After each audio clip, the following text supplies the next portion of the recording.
All right, so today I'm going to cover the technique for the conventional deadlift. And we're going to talk about some key components, things you should be doing, things you might want to avoid.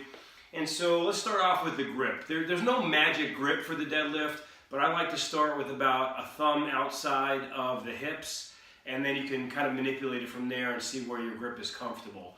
Again, there's no one right way to do that. As far as the movement for the deadlift, you want to make sure when we're doing a powerlifting deadlift, it is a hinge. And so we keep the shins nice and vertical, and then we sit back. So it's almost like you're going to sit into a chair, and so you hinge the hips back, right? The shins stay vertical, the hips go back, the back is really, really flat. So you arch that back, keep it nice and flat, nice and straight, and then we push the hips forward, okay? So the deadlift basically, as we come off the floor, right? So we keep a nice flat upper back. We keep our shoulders externally rotated, so that means we roll the shoulders into the back of the little cavity there, the glenoid fossa cavity is called. And so we roll the shoulders back into external rotation. That's what that is. If you want to keep it easy, think about breaking the bar. If I was going to break the bar, it would automatically roll my shoulders back into that socket. So we want externally rotated shoulders, we want nice vertical shins, a nice flat back and neutral spine, so I don't want my head lifting way up here or looking all the way down. Keep a nice neutral spine. And so as we're in this hinge and we come off the floor, okay, we're going to drive the hips forward, okay? Now here's the deal. A lot of people tilt their shins. I don't tilt the shins for a powerlifting deadlift.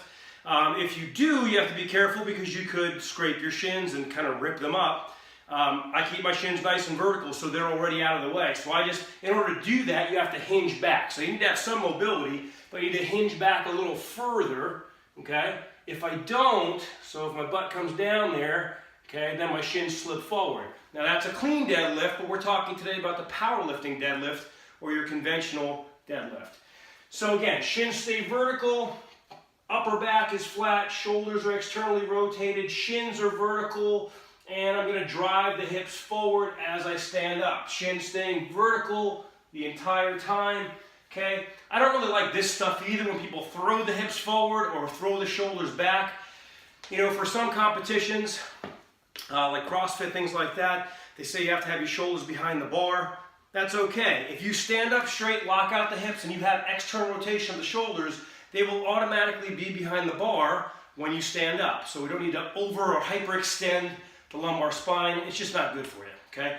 Now, for some powerlifters, they'll say it's okay to round the upper back at the start as long as you don't change the position as you pull. I personally am not a big fan of any kind of rounding, but I know high-level powerlifters that do it, and that's okay as long as you're not rounding as you pull, number one, and number two, never ever, under any circumstances, round the lower back, okay? Again, the compression forces on your discs when you round the back go up exponentially, and it's only a matter of time before you injure yourself if you're going to pull this way, unless you're one of those super rare exceptions. Now understand something, on those rare exceptions, that is not good technique. They are just phenomenal athletes or ridiculously strong. Does not make it good technique necessarily. So we want to start off with practicing good technique, and then you can make adjustments based on your own physiology, length of your legs, length of your arms, hips, things like that. So hip mobility.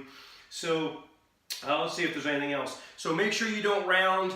Make sure you hinge back, right? Pushing the hips forward, but not past forward, not into that hyperextended position.